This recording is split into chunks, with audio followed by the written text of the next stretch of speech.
What's up, what's up, what's up? It's your girl Joy Live, aka the Jawn Joi, and I have the Mink Killa Tour crew in the building.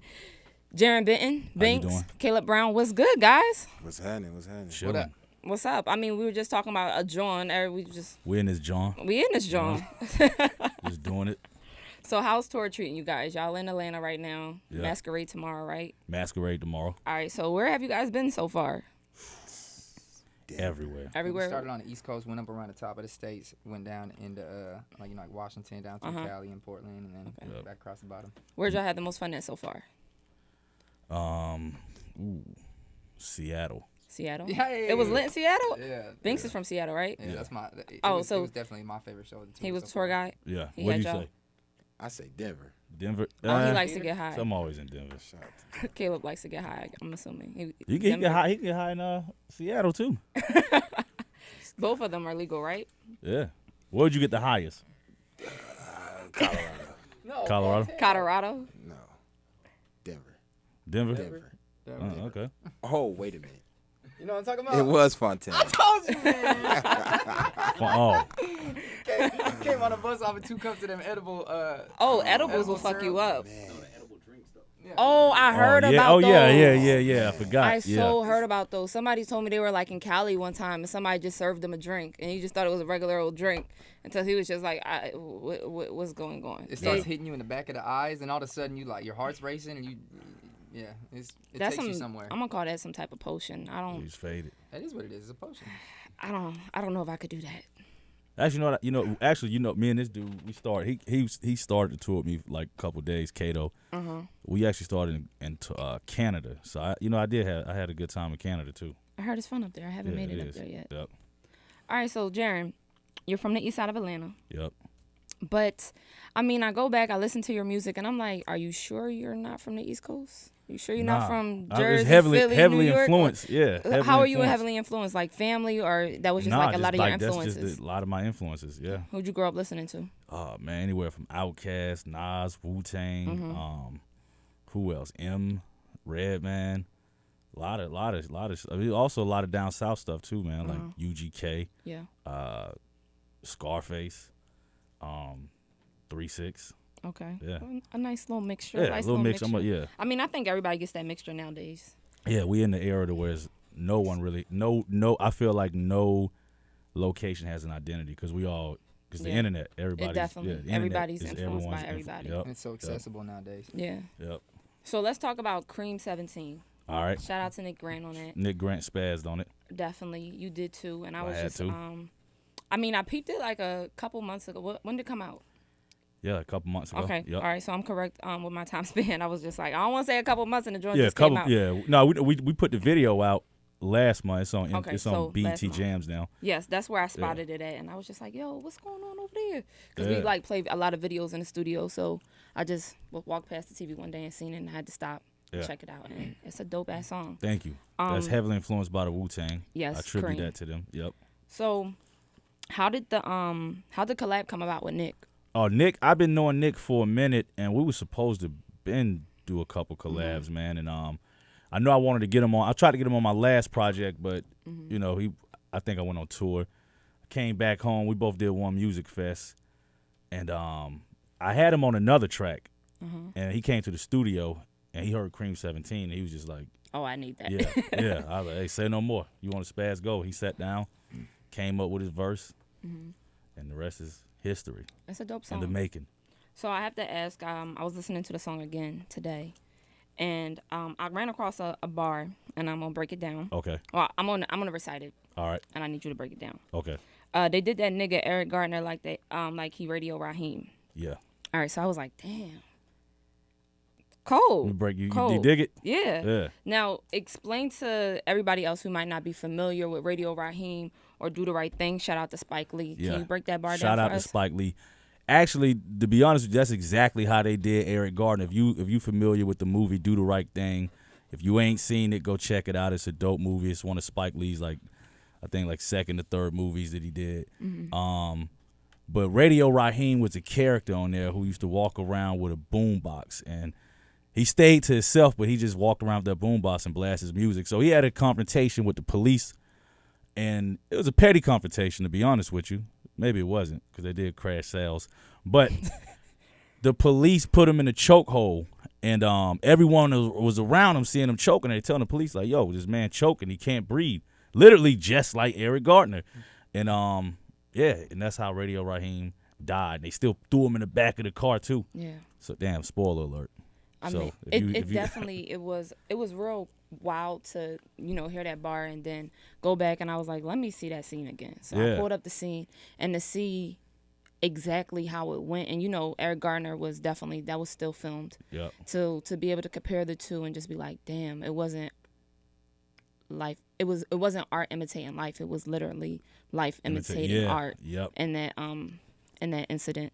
So. And then after that, I did say no D batteries. Mm-hmm. They train them at academies. No empathy for niggas. Just wet up their whole anatomy. Now, it's still a reference to Radio Raheem, because he always used to go to the store with the Asians and ask for D batteries. And what I mean by when I said no D batteries, I mean they have to put the battery in these cops back to, wet up the the black community. Yeah. So yeah. And where you go, they train them at academies, because a lot of the times with police brutality, sometimes when it comes back and the cops sit up there and they explain what happened, they're like, I just did what I was taught to do. Exactly. This is what I was trained to do. And I'm like, we get mad at police officers out there for everything that's going on, but I'm like, we have to go back to the root of it all. Who is training them? What is the code of conduct for them to proceed with? And if that is how they're trained, where it comes down to, are they training them to just kill? Are you trained to shoot and kill, or is it, you know what I mean? Yeah, it's a fear thing. I think a lot of these officers have never probably been around certain black communities, and it's like, of course, media, they perpetuate fear, so they going off of fear. So there being little situations that could be definitely handled in a different way, but they handle it out of fear, so they scared, and that fear creates a fucked up situation. Also, no, go ahead. Curse? Oh, go ahead. Okay, cool, all right. All right, well, fuck shit. But I think also with the media nowadays, it's more so there's a fear that they're inciting on both ends. Yeah. There's the fear of the black man. There's the fear of, oh, they're dangerous, so I shot because I fear for my life. And then there's also the fear of people fearing the police now. That is true. And they don't realize that type of fear that they're influencing in our communities. Because, like, for example, today I got a knock at my door. I'm like, I ain't even get my day started yet. I'm just chilling. I get a knock at my door. Was it a cop or a Jehovah's Witness? Unfortunately, it was a cop. And I thought it was a joke, because one of my friends, he works not too far from my job. Yeah. I mean, he works not too far from my apartment. So one time he did that before and just popped up at my house and was acting like he was somebody. My peephole was closed, and I was just like, I was about to call the cops. And then I'm like, should I even do that? Yeah. And it was him playing around that one time. So then today I creeped over to the door, looked out the peephole, and it was 2 officers. So I was just like, okay, let me open it. Let me see what's up. I'm like, I don't be breaking the law, so I shouldn't have anything to worry about. Yeah. So I'm like, hey, officers, how can I help you? They're like, hey, did you guys, did you get in a fight with somebody? I was like, no. They were like, well, we got, word of screaming, blah, blah, blah. I was like, yeah, somebody was screaming earlier. A girl was screaming.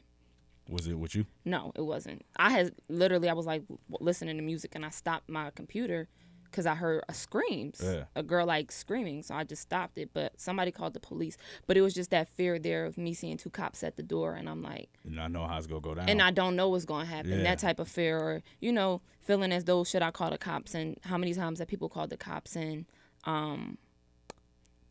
it turned the other way. Yeah. Like, they called the cops for help and they end up dying. Yeah. So the media also doesn't, realize the fear that they're influencing on citizens as well with their fear for the police. That's true. Yep. Because anytime a cop, exactly, you now it's saying I got pulled over not too long ago, but exactly. I wasn't thinking of I'm getting it. Yeah. I ain't thinking like I'm about to get a ticket now. Yeah. You right. Now is that I got that feel like, oh shit, like if I do anything that he feel his life is in there, I'm getting popped. Yeah. Yeah. Did you guys see Detroit? Nah, I want to see that. I heard it's super good. And it's emotional. I seen it. Good. It's definitely good, but it will upset you.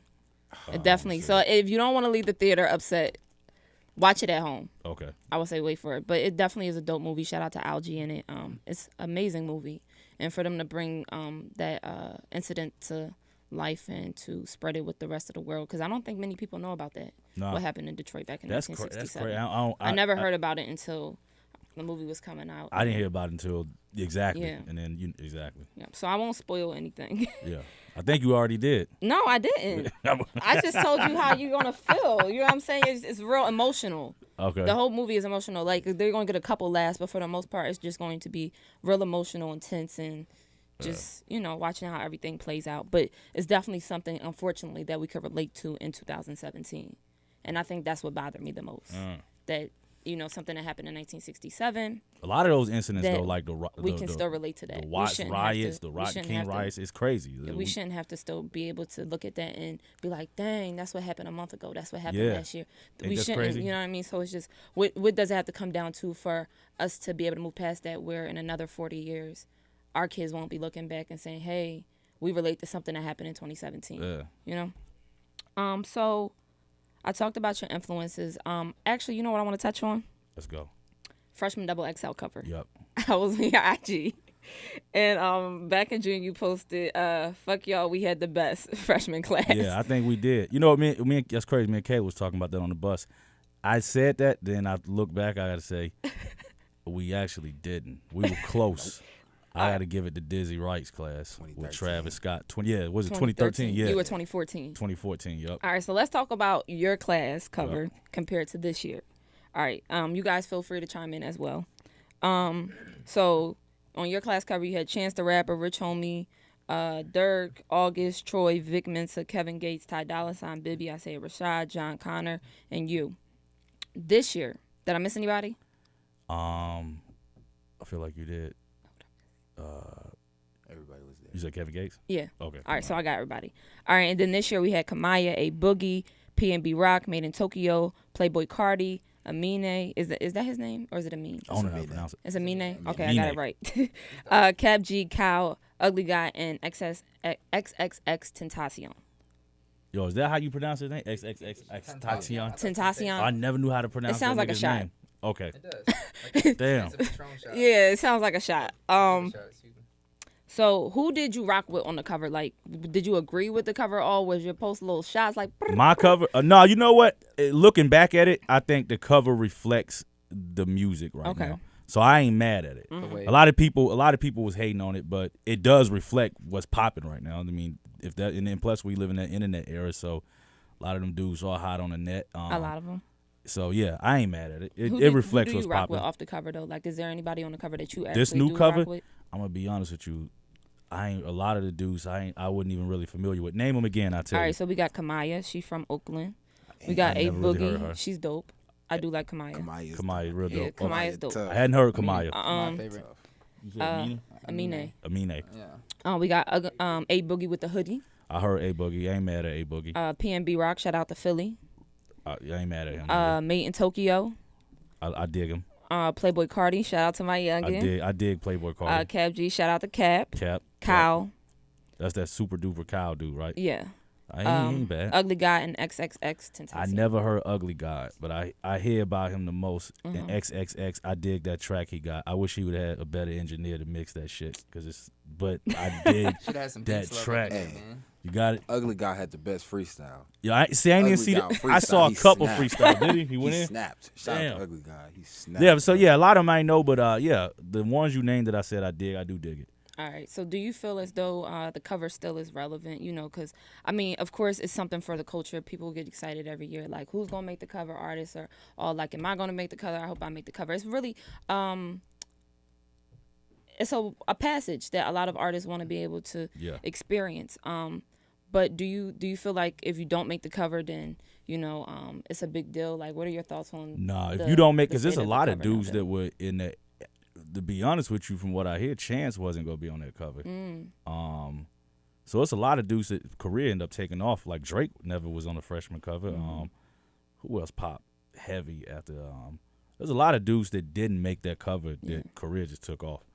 So I don't necessarily think it's the end all. Even when you on the cover, like not even when you on it, being on the cover don't necessarily mean anything either, because you can be on the cover and then, you know. Shit don't really explode like that. Yeah. So it's neither here. It is a good thing to say you was on that cover, just as, you know, just have something under your belt. Like, here's another little trophy I can put on the mantle. But it's neither here or there. I don't think if you're an artist and you didn't make that cover, don't get discouraged. You still, you still can pop. Definitely. All right, so let's talk about Mink Coat Killa, Yeah. the album. The Mink Coat Killa. All right, so I feel like, you got the up north sound, you got the swag, mink coats. It does not get that damn coat down here. Nah, I know. And It's crazy? Guilty with the puff jacket every once in a while. I'm gonna tell you some crazy shit. When we did the video, me and Nick Grant, I had that big ass mink coat on and I had a hoodie under it. Where we y'all did shoot that. that at? We was downtown somewhere. It was hot as shit. This was like hot as shit. a couple months ago.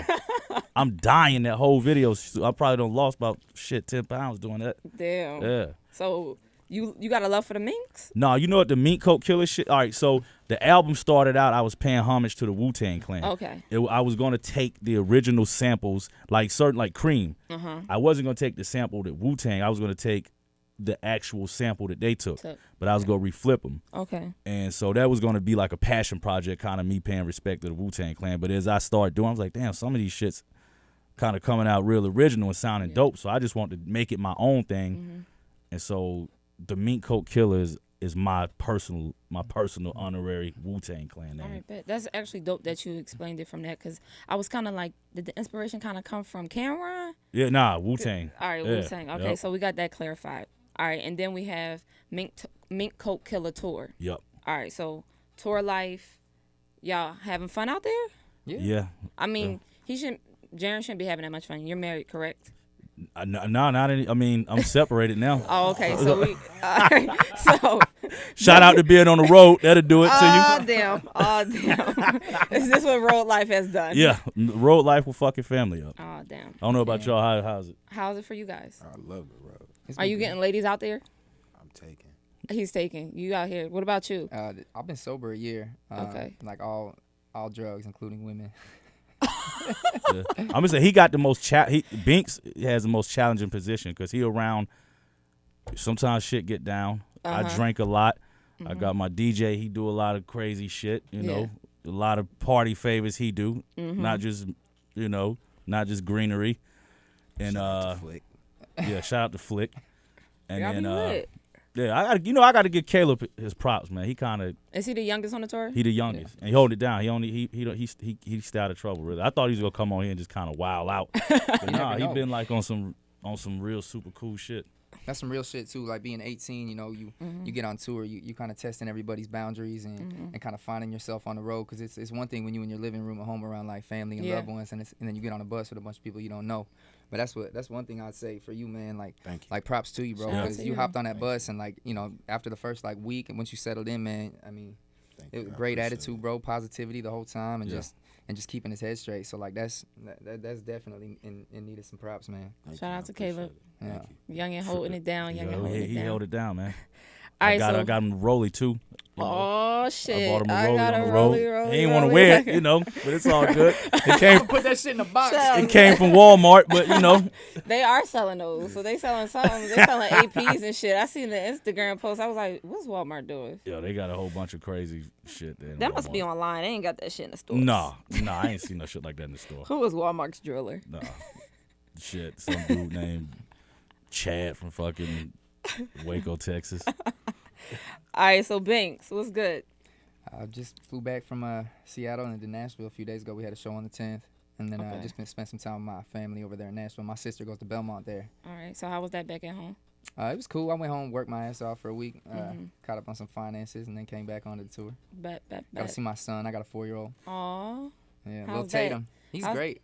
How's it been having to be away for so long, though? I mean, it's rough, but it's like there's two ways to live your life. You can give up on your dreams, go get like settled for a job, and then you start being a bitter kind of person, feeling like you didn't get to chase your dreams, and then your kids in the long term kind of feel like it's their fault, or you can be the guy that's like, I'm not gonna be around a lot right now, but I'm gonna go chase my dreams, and you're gonna see that it's possible to do anything you put your mind to, so that's kind of the way I raised my son, just to stay positive and be like, I FaceTime him almost every day, so.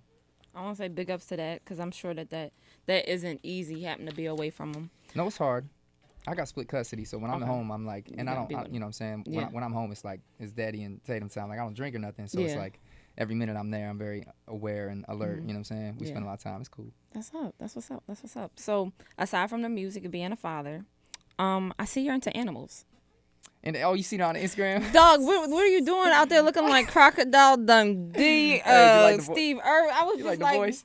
I said, what's going on? And he had a snake He's around white. his neck. Two I snakes. seen Yeah, That's it was snakes. two. Yeah, Oh it's my two snakes. gosh, I couldn't do no shit They had like three, that. but I couldn't hold all three of them at the same time because the other one was huge too.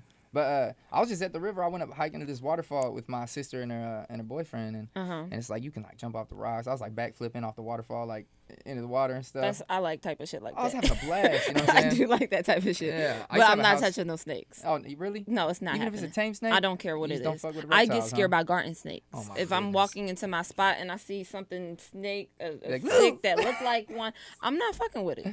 I was just at the river and they're walking down the trail and I saw them down on the way down and I saw them at the river and I was like, can I hold those for a minute? Will you videotape me? And I just put on the Steve Irwin voice for a minute and He had some really was fun. out there. Rest He in really peace, thought he Steve was Irwin. him. And then he was up there harmonizing with the snake on his neck. And I was just like, he's just That's one enjoying thing, life man. right Bing, now. You wake up in the morning Just and having Bing's fun. harmonizing.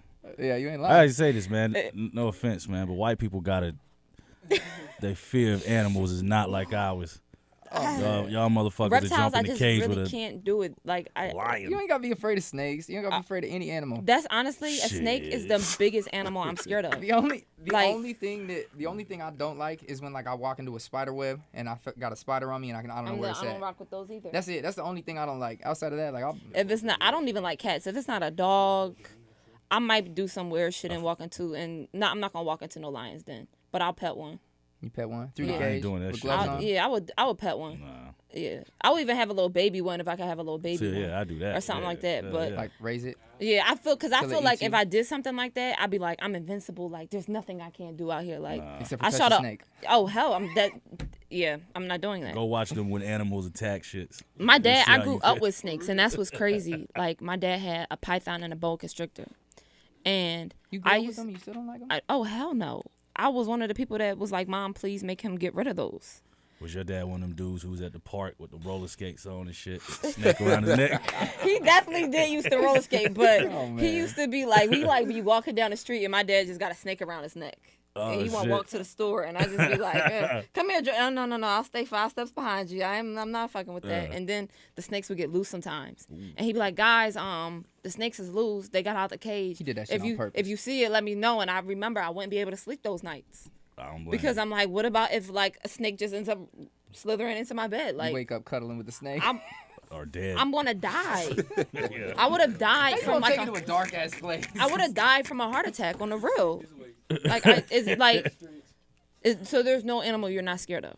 I mean, I guess I just have to take it situation by situation. If I was confronted with something, I mean, if I was like hiking, I go hiking and running a lot. So if I like ran into a bear on the trail, you know what I'm saying, I'd probably be intimidated, but I'd handle it the best way I could. See, I'd probably be more scared of a snake than a bear. I like to go that. hiking. It's something that I really got into this summer. I've always wanted to do it. And then like this summer, every other week I'd be out there finding new trails in Georgia, and it's pretty lit. Yeah. And everybody be like, "Yeah, you out there in the woods in Georgia, you know we got snakes." I'm like, "Please don't mention, don't see. And It won't coyotes, happen." too. You get what I'm saying? And so like I went my last hike, I seen something that be like, "Beware of bears," and I was just like, You said, hold on, you said a beaver or a bear? "No, beware of bears." Oh, okay. I was just saying. And I was just like, beaver? Oh, no, Okay. I'm chilling. I'm not scared of a beaver. So we all know you rap. Yeah. But I didn't know that you sang. Yeah, I was raised on grunge music. Like my Okay. dad raised me on like Cake, AC/DC, Sublime, Third Eye Blind, like all these like alternative rock genres, and I grew up singing. So like my dad's got long surfer hair, smokes a lot of weed, and plays air guitar. You know what I'm saying? I come home from work or like school and he'd be singing and shit. Yeah. But so I was raised on that. I didn't find hip hop until I was 16, Okay. and then I found Tech Nine's music, and, Okay. and like I have Tourette's and ADHD, and like my mind's kind of all over the place. So it really helped me channel my my focus, finding lyricism, and so I started memorizing Tech Nine songs. That's how I got good at rapping. Okay. I just kind of locked myself in my headphones and just got really good at it. And I could recite Tech Nine songs, and like inflection is huge. And Tech Nine's inflection is the way he drops from like a fast cadence to like a very over exaggerated like like deep inflected voice, and then he'll kind of be sarcastic for a minute or whatever. Like that's huge when it comes to diversity, making a record, songwriting, structure. You know what I'm saying? Changing every 4 bars, doing a different job, different cadence, finding a different pocket, rapping in key. You know what I'm saying? He does all that just innately, like he has the ability. So I'm memorizing the songs. It kind of taught me that. And then so I started off when I wrote music, I just wrote rap music, and then I kind of slowly got back to my roots of singing over the years. Now like I make most of the records I make are poppy R&B with like a sprinkle of rap, cause I kind of got the cadence down now. Like I'm a good lyricist, I'm a good songwriter. So instead of making it a rap song, I make like a pop or R&B song and then sprinkle a little hard rap verse in there, and people be like, what is this shit right here? That's dope. That's dope. I mean, I heard you walking around here singing, and I was just like, oh shit. He was singing Ed Sheeran. I was like, that's my favorite song too. Ed Sheeran's dope. He is. He really is. Great so voice. are you like getting into songwriting too at all? Like I've wrote over 300 songs. Okay. I record and mix myself, doing my own mixing, engineering. Yeah. So like nothing holds me back that way. Like if I get inspired by somebody and I want to make a song that's a certain way, I'll just like go produce a track and then write it and record it and mix it to make it sound that way, you know? All right. So let's talk about your project. My Ego. Yes, My Ego. Comes out in 3 days. I'm really excited about it. I've been working on it for about 2 years. Kind of switched record labels. It's definitely like a diversity showcase. I got like an EDM song on there, some bubblegum pop, some R&B, some trap, some just diversity, hip hop. Yeah, just absolutely. I mean, I'd say a diversity showcase probably a fair way to assess it.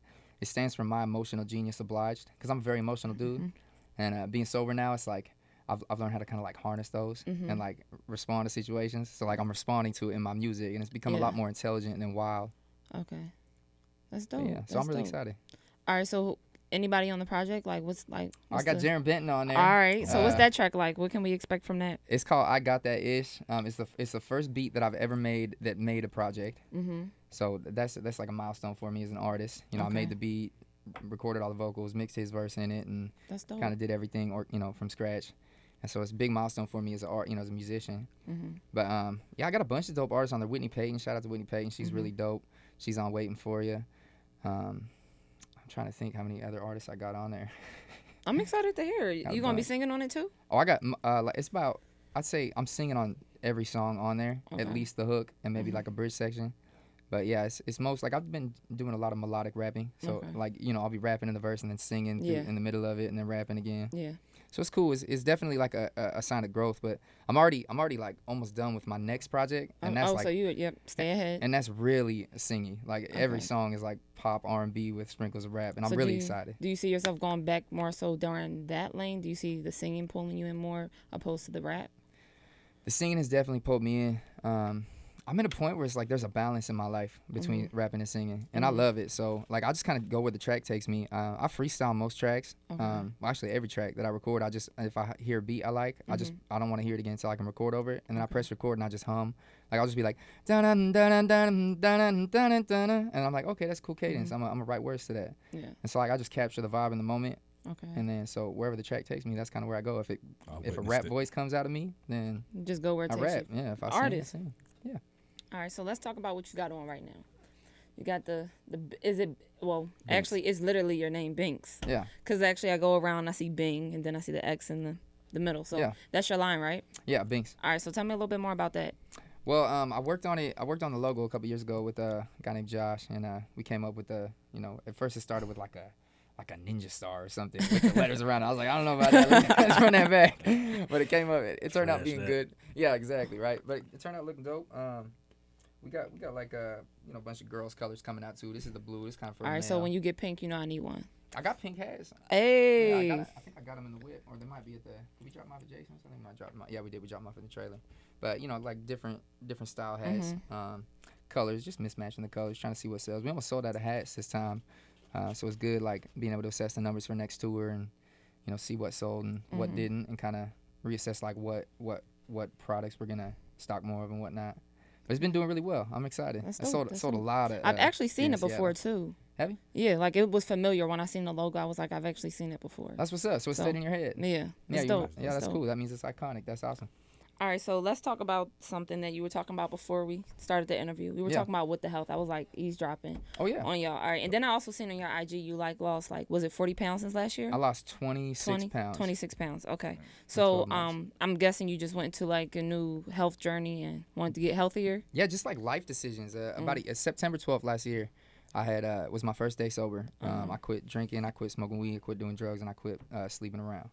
I just wanted to I got to a point in my life where I was like in a really dark place, and it was like make a choice. And God was kind of like put it on my heart, like you're either gonna go and you're gonna be a bad person for the rest of your life, or you're gonna make a decision right now and you can be a good person. But either way you go, so this is the fork. Yeah. And so I took it serious. I made a promise to God, and I feel like when you do that, when you make a promise to yourself internally and you can keep it, and you like set a moral line, that is when you start building character. Yeah. Because if you cross your own moral lines, who are you? You're not an individual anymore. You're a product of your environment. You know, you give in to peer pressure.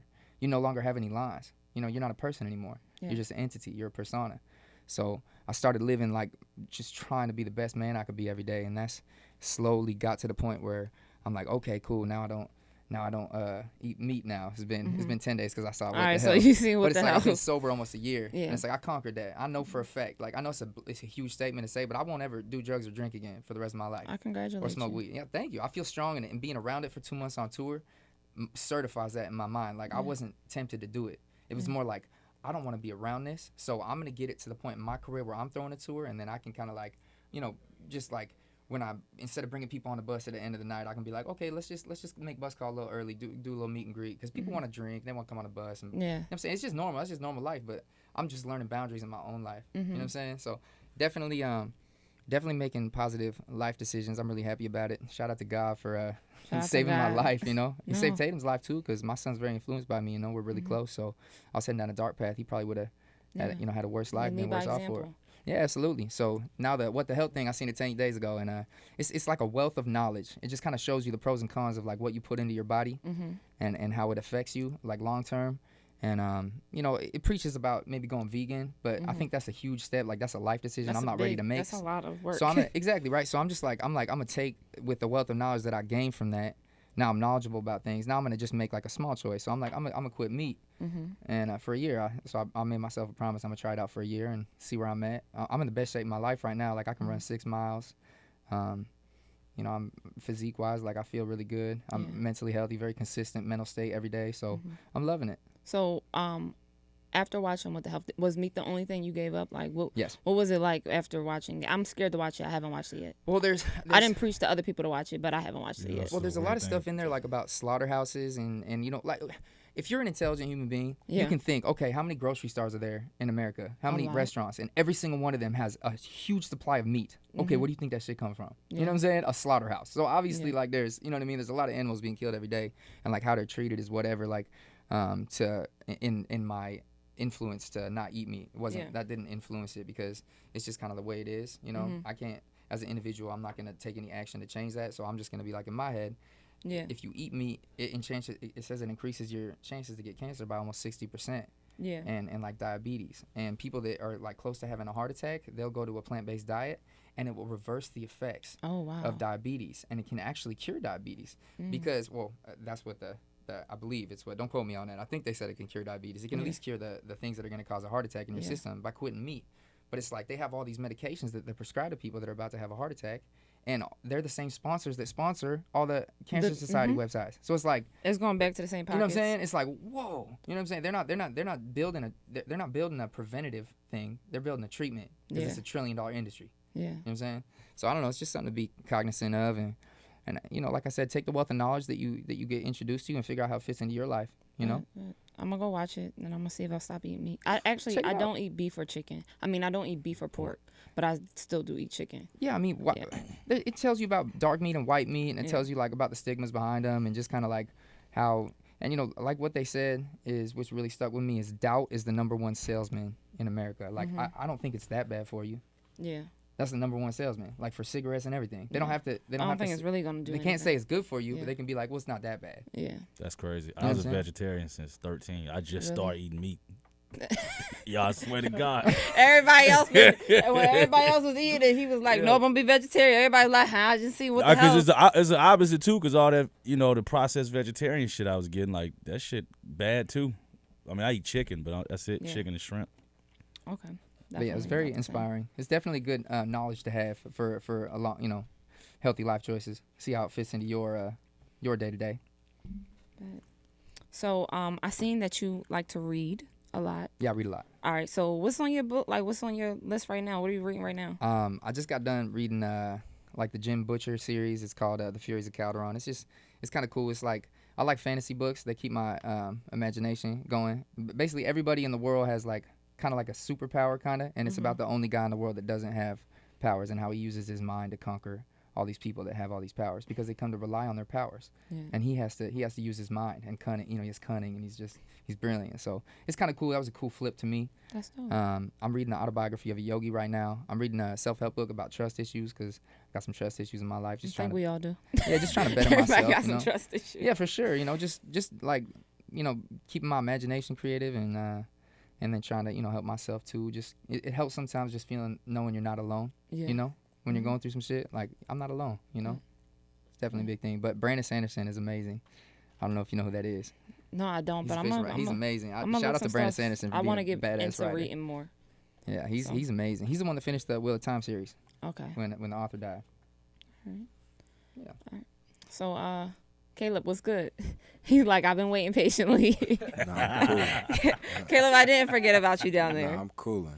All right, so let's talk about you. You got your debut album came out. All Dogs Go to Heaven too. Correct. All right, so tell me a little bit more about that. I seen the cover art for it, and I was like, dope. Like, you know, just the artisticness in it and everything like that. Can you touch a little bit on the project for me? Yeah, for sure. So basically, if you ever seen the movie All Dogs Go to Heaven, it was based on Charlie Barkin and his life of, you know, crime, I guess. Okay. You know, he died and he got a second chance when he took that clock.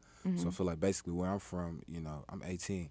I just graduated high school. I got a gang of friends that's dead. I got a gang of friends that's locked up. And I felt like I could have been one of them either. You know what I'm saying? So I felt like I was a Charlie Barkin of my time. So I came out and I'm the second chance for all of my friends and all of my nieces and my nephews to be like, you don't want that path right there. You know what I'm saying? Yeah. It's something better for you.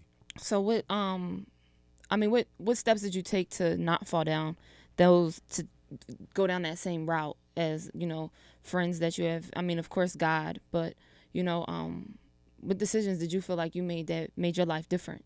100%. We're gonna do the credit to God off top because, you know, if it wasn't for him, we wouldn't be here. But I felt like, you know, since a child, I had a mind of my own.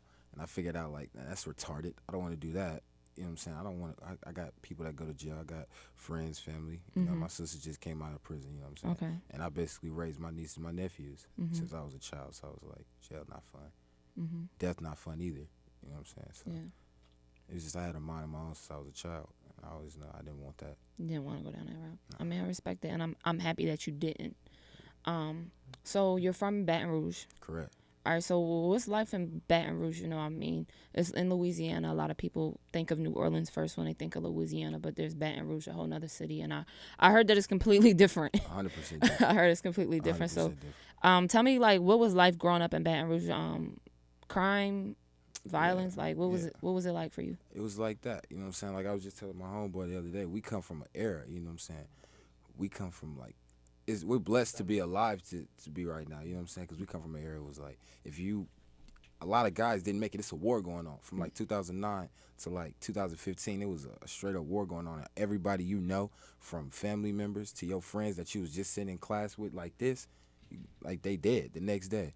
You know what I'm saying? So it was pretty much regular growing up as a child. But like as we got older, we figured it out. It was like, man, it's something poisonous going on right here. And, you know what I'm saying? It's full of, you know, hopelessness. We laugh sometimes, we cry sometimes, but you know, you just got to get over it at the end of the day. All right. So, as some know, Alton Sterling, the incident that took place down in Baton Rouge was like, were you in Baton Rouge when that took place? Yeah.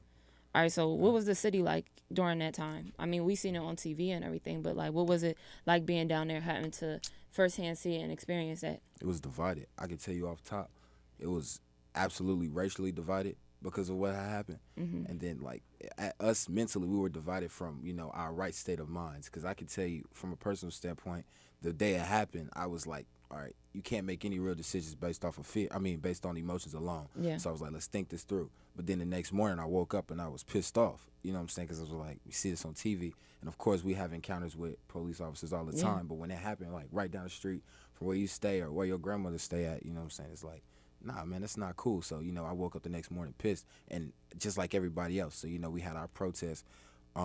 Some went left, you know, some things got really bad, and some went the proper way. But, you know, it was very divided, especially, you know, at school. I was a junior in high school when this happened. So, yeah, it was So hold on, when did that happen? Was it like 2 years ago now? Nah, that was last year. It was last year? Oh, yeah. dang, you are a baby. You said you just graduated. Yeah, it was July of last year. Damn. July 2016. All right, and how far was it from your house? Was it near your house? Okay, so North Foster, I was staying in like another part of the at the time. I was staying in Central. So North Foster is like 15 minutes away. Yeah. So it's not far, but it's not super close either. Yeah. All so, right. All right, so let's talk about All Dogs Go to Heaven Too. On one of the songs you have is R.I.P. Rest in Peace Chad Butler. Now, some people may not know exactly who Chad Butler is. They might know him under another name. Can you tell us who Chad Butler is for the ones that don't know the name Chad Butler on its own? Yeah. Pimp C, Thomas Snow himself, the pimp. All right, so what inspired you to name the song Rest in Peace Chad Butler after Pimp C and make it in memory of him? Like, was that like somebody an influence for you growing up? Totally. Indirectly somewhat, but same, because I came up on UGK as well. But Pimp C and Bun, they founded a label called Trail Entertainment. And basically, they signed everybody from Baton Rouge. So they came home, they got Boosie for us, they got Webby, they had Fox. So all of our hood superstars that we see in the neighborhood, they came and he signed them. So basically, Pimp C was always there. He built a platform for himself in Baton Rouge just for signing our hometown heroes. Okay, you know what I'm saying? That's what's up. Yeah. So I basically, but Isaiah Rashad actually inspired the name. He actually had a song called R.I.P. Kevin Miller on Sylvia Demo, and I was like, man, I got to do Chad Butler. It only makes sense. Yeah. It only makes sense. All right. There was another a lyric I heard in one of your songs. I mean, if you don't want to touch on it, you don't have to touch on it. But I heard the lyric, and I just wanted to ask you about it. In the lyric, you can correct me if I'm wrong. You say, wishing that my daddy never touched me and my mama tried to love me. Yeah. So basically, that was in Ghetto Religion. That song is about a prostitute and a drug dealer. And at the time, I wrote that in like 2015. I was going to school in another part of the city because I moved around a lot. And I heard some stories from two individuals. And, she was touched as a child. And, her mother, you just, like, neglected her. You know what I'm saying? Her mother was on drugs at some point in her life. And, it was just like a love right there. A child is nothing without his mother's love. Yeah. So it broke her down at the same time, having her father touch her inappropriately like that. You know what I'm saying? So I was like, it's always inspiring hearing stories, in touch with humanity. Yeah. So to be able to, that's stuff people go through every day. And I mean, a lot of music lacks that nowadays where, people can actually listen to a song and be like, damn, that's my life right there. Or my story is not forgotten. Because, I mean, it's cool to turn up and everything. But at the end of the day, we got to get back to, everyday life and the people that are listening to the music and the issues that they go through every day, because it's music that keeps people going. 100%. So I definitely respect you and applaud you for, bringing light to that. That's something that definitely goes unnoticed. So, guys, I definitely thank y'all for coming through. Hey, thank you for having us. For sure. Y'all in Atlanta tomorrow, but where y'all going to be next? North Carolina. All right, so North Carolina. And y'all got to... Am I right? Yeah, it's North Carolina. Oh, okay. Yeah, all right, North and Carolina. y'all got a lot of dates coming up, so everybody please go out there and check them out. Social media, everybody, you want to put your social media out there and everything like that. Yeah, where people can find y'all, your projects. Is Jarren Benton. That's Jarren Benton. That's B as in boy, ENTON. Anything you go to, just put Jarren Benton. Twitter, Facebook, Instagram, Apple Music, Spotify, Pandora, Jarren Benton. All right, Bingx. On all the DSPs, digital streaming platforms, it's just Bingx, BINGX, like bingo, but instead of an O, an X. I always tell people and they remember that shit. But outside of that, on all the socials, it's Bingx Music 206. So BINGX Music 206. Right. Caleb? For sure. You can follow me on Instagram at CALEBBRWNN. You can follow me on Twitter at Caleb Brown. So basically, streaming is Caleb Brown everywhere. Dope. I thank you guys for coming through. Thank you. Thanks for having us in this, Jawn. Hey, Mink Killa Tour, they out right now touring. Catch them in a city near you. It's your girl Joy Live, a.k.a. the Jawn Joi, and we out of this, Jawn.